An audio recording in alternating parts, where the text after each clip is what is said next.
북한이 만약 붕괴된다면은 그 상황에서 러시아가 가져야 되냐, 미국이 가져야 되냐, 중국이 가져야 되냐, 뭐 이런 말이 있는데,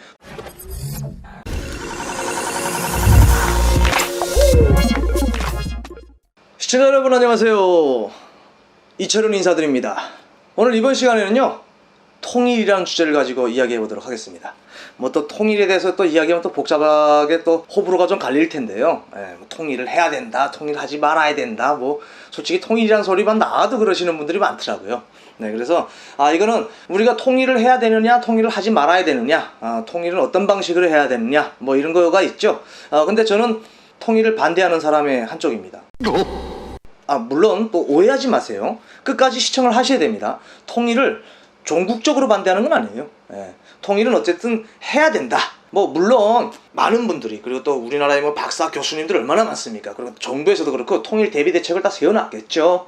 세워놨겠죠. 그러나 저는 개인적으로 이런 방식은 어떻냐라는, 이건 제 개인적인 이야기입니다. 우리가 통일에 대해서 이야기할 때 학교에 제가 강의를 가거나 군부대 강의를 가서 질문을 하면은 통일 어떻게 생각하느냐 하면은 대체로 지금 진짜 뭐 MZ세대라고 해야 되나요? 뭐 Z세대라고 해야 되나요? 뭐 이렇게 지금 학교에 가서 물으면 통일에 대한 관심이 그렇게 없어요. 통일? 뭐 굳이 해야 되나? 뭐 이런 생각도 하는 분들도 많고요.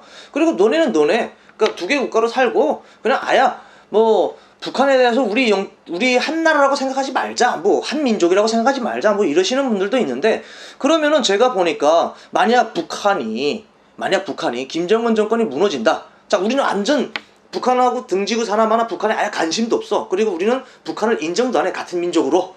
우리 완전 다른 민족이라고 생각합시다. 근데 북한이 붕괴가 됐어요. 그러면 북한은 어떻게 처리가 돼야 될까요? 당연히 우리 대한민국에서 북한을 흡수해야 된다, 뭐 이러시는 분들도 있고, 그리고 또 어떤 데서 보니까 그런 말이 있더라고요. 북한이 만약 붕괴된다면은 그 상황에서 러시아가 가져야 되냐, 미국이 가져야 되냐, 중국이 가져야 되냐, 뭐 이런 말이 있는데, 그거는 솔직히 뭐 말도 안 되는 소리라고 생각하거든요. 그럴 수가 없습니다. 제가 서두에서 말씀드린 것처럼 통일을, 제가 갑작스러운 통일을 반대하는 것은 그겁니다. 우리 대한민국에 35,000명이 되는 탈북민들이 와 있어요. 뭐 제가 뭐 그렇다고 해서 탈북민들에 대해서 뭐 이야기하는 것이 아니고, 현실적으로 제가 회사 다닐 때 저의 개인적인 의견도 그렇고 제가 일할 때도 그랬어요. 같은 탈북민들끼리도 잘 안 맞아요. 근데 우리 대한민국 국민들하고 잘 휩쓸릴까요? 잘 휩쓸리지 못하더라고요. 저 개인적인 거예요. 저도 그렇다. 그리고 또 제 주변에 아시는 분들도 그래요.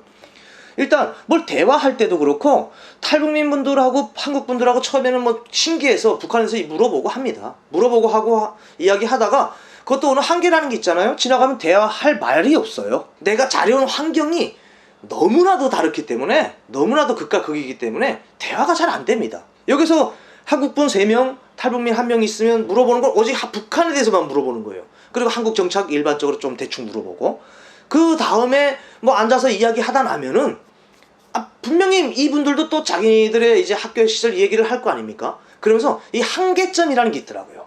그래서 이게 우리 다 그렇진 않지만 북한에서 오신 분들하고 우리 대한민국 국민들하고 이렇게 어울리지 못하는 현실도 좀 있습니다. 그런 상황에서 북한에서 피해복구 현장 보셨죠?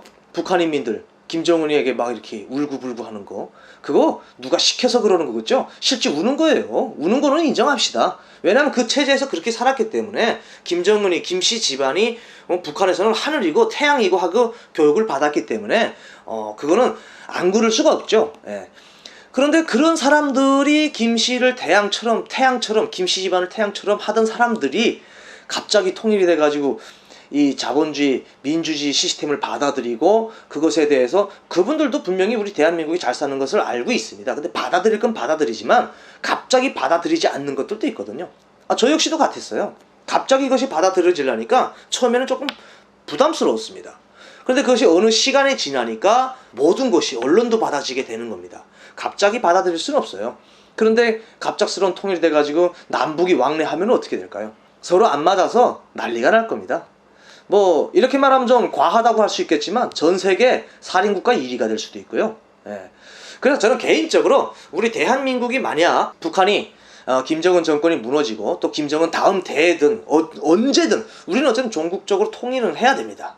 흡수 통일이죠, 분명히. 흡수 통일은 돼야 되는데, 되면은 저는 이렇게 생각을 하거든요. 제가 어디서도 이야기했던 것 같은데 또 이렇게 이야기하니까 강화도 분들의 또 의견은 들어보지 않고 그러느냐 하시는 분들이 계시던데, 예를 들어서 말씀드리는 거예요. 저게 있는 강화도를 남북 공동자치구역으로 만드는 겁니다.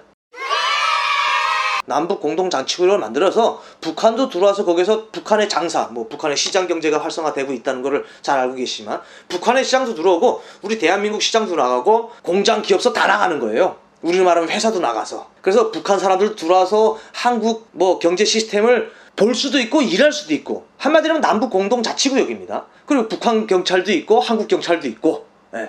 그래서 거기 가보고 싶은 사람들, 북한을 경험해보고 싶은 분들은 거기 가서 이제 북한 사람들과 어울려도 보고 이야기도 나누고, 뭐 그렇다고 치안이 유지가 안 되는 건 아니죠. 치안은 공동자치구역에 맞는 치안법을 또 따로 만들어야 되겠죠. 그리고 또 북한 사람들도 대한민국에 오지 못하지만 이제 강화도로 넘어가서 우리 대한민국 국민분들과도 어울려보고, 그리고 서로 남북의 성격도 좀 알게 되고 문화적인 차이도, 전혀 대한민국을 모르시는 분들도 분명히 있습니다. 그런 분들이 우리 대한민국 국민과 대한민국 이 경제 시스템을 어떻게 받아들일 것인지 거기에서 다 해결하는 거예요. 그래서 차츰차츰 점진적으로 통일을 열어나가는 방식. 이제 남북이 거기서 강화도라는 곳에서 남북 공동자치구역에서 서로를 이해할 수 있고, 서로가 이제는 더는 우리가 하나가 돼도 뭐 그렇게 트러블이 생기지 않겠다라고 할 때 그런 지역을 비롯한 어느 한 곳을 공동자치구역 오픈을 하면 어떻느냐. 뭐 어떤 분들은 이제 파주를 말씀하시는 분들이 있는데, 파주는 육지이기 때문에 조금 저는 위험하다고 생각합니다. 그래서 파주 지역을 비롯한 육지 지역에는 아직까지는 왕래할 수 없는, 차단되게끔 해가지고 이제 섬에서 왕래할 수 있게끔 하는 것은 조금 어떻느냐라는 저의 개인적인 의견이고요. 통일은 점진적으로 우리가 무조건 흡수 통일을 해야 되는 상황입니다. 어떤 분들은 통일을 굳이 필요 없다라고 하시는 분들도 계시는데, 필요 있습니다. 통일은 무조건 해야 되는 겁니다.